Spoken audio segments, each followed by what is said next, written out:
Tempat kerja bukan hanya sekadar tempat di mana tugas dan tanggung jawab dijalankan. Tanpa kamu sadari, tempat kerja sudah menjadi rumah kedua, dan rekan kerjamu sudah kamu anggap seperti keluarga sendiri. Kenapa bisa begitu? Karena kamu lebih banyak meluangkan waktumu di tempat kerja daripada di rumahmu sendiri.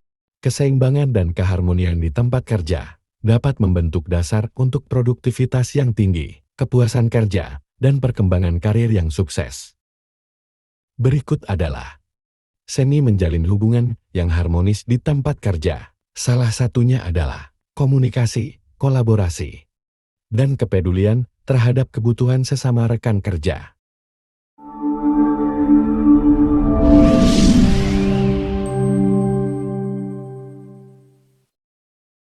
Oke, yang pertama kita akan membahas tentang bagaimana sih cara kita berkomunikasi terhadap sesama tim, supaya tidak ada kesalahpahaman dengan rekan kerja kita.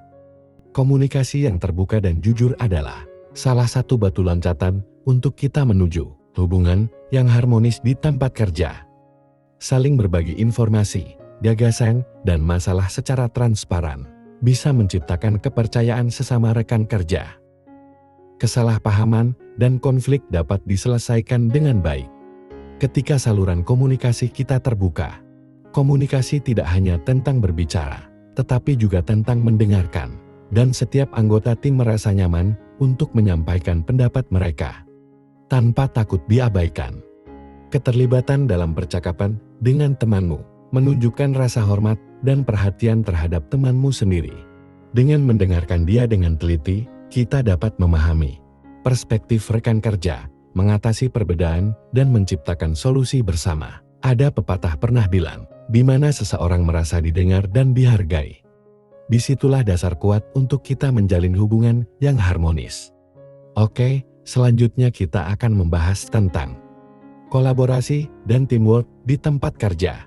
Kolaborasi yang efektif adalah kunci untuk mencapai tujuan bersama di tempat kerja. Salah satu cara untuk membangun tim yang kuat di suatu tempat kerja adalah melibatkan diri dalam proyek bersama, berbagi tanggung jawab, dan saling melengkapi satu sama lain. Kolaborasi menciptakan rasa memiliki, di mana setiap anggota tim merasa bahwa kontribusinya diakui dan bernilai. Kolaborasi di tempat kerja juga dapat menggabungkan keahlianmu dengan pengalaman rekan kerjamu untuk menciptakan solusi yang lebih baik dan inovatif. Dengan ini, kamu dapat menciptakan ruang untuk penemuan baru dan pengembangan ide-ide kreatif. Selain itu, kolaborasi juga dapat memperkuat hubungan interpersonal di antara anggota tim dengan berbagi tanggung jawab dan bekerja sama dalam mencapai tujuan bersama. Kamu tidak hanya bekerja sebagai individu, tetapi sebagai tim yang solid. Jadi kesimpulannya, kolaborasi di tempat kerja bukan hanya tentang bekerja bersama untuk mencapai tujuan bersama, tetapi juga tentang membangun suasana kerja yang mendukung pertukaran ide, pengembangan keterampilan interpersonal, dan menciptakan lingkungan yang inovatif. Selanjutnya mari kita membahas bagaimana caranya kita menghargai dan menghormati perbedaan antara sesama rekan kerja di tempat kerja. Di tempat kerja seringkali kita menemukan perbedaan antara satu sama lain, entah itu tentang budaya, latar belakang, maupun pandangan hidup. Tetapi perbedaan itulah yang membawa nilai tambah, memperkaya ide, dan membuka pintu untuk pemecahan masalah yang inovatif. Menghargai perbedaan di tempat kerja adalah elemen kunci dalam menciptakan lingkungan kerja yang inklusif dan produktif. Dengan membuka diri terhadap perbedaan, karyawan dapat membangun saling pengertian, mengurangi konflik, dan meningkatkan kolaborasi. Dengan ini kamu menciptakan tim yang bersatu, di mana setiap anggota merasa dihargai dan diakui atas kontribusinya, sehingga menciptakan iklim kerja yang positif. Namun, tantangan dalam menghargai perbedaan juga muncul. Mungkin ada konflik atau kesalahpahaman yang timbul dari perbedaan budaya, nilai, atau cara bekerja. Oleh karena itu, penting untuk memiliki program pelatihan dan pendidikan yang memungkinkan karyawan memahami dan menghargai perbedaan satu sama lain. Secara keseluruhan, Menghargai perbedaan di tempat kerja bukan hanya tanggung jawab etika, tetapi juga strategi bisnis yang cerdas. Yang terakhir, kita akan membahas tentang bagaimana cara mengatasi konflik di tempat kerja. Mengatasi konflik di tempat kerja memerlukan pendekatan yang hati-hati untuk memastikan hubungan antar karyawan tetap harmonis. Pertama-tama, penting untuk memahami penyebab konflik. Beberapa konflik mungkin timbul karena perbedaan pendapat, sementara yang lain mungkin berasal dari ketidakjelasan peran atau komunikasi yang buruk.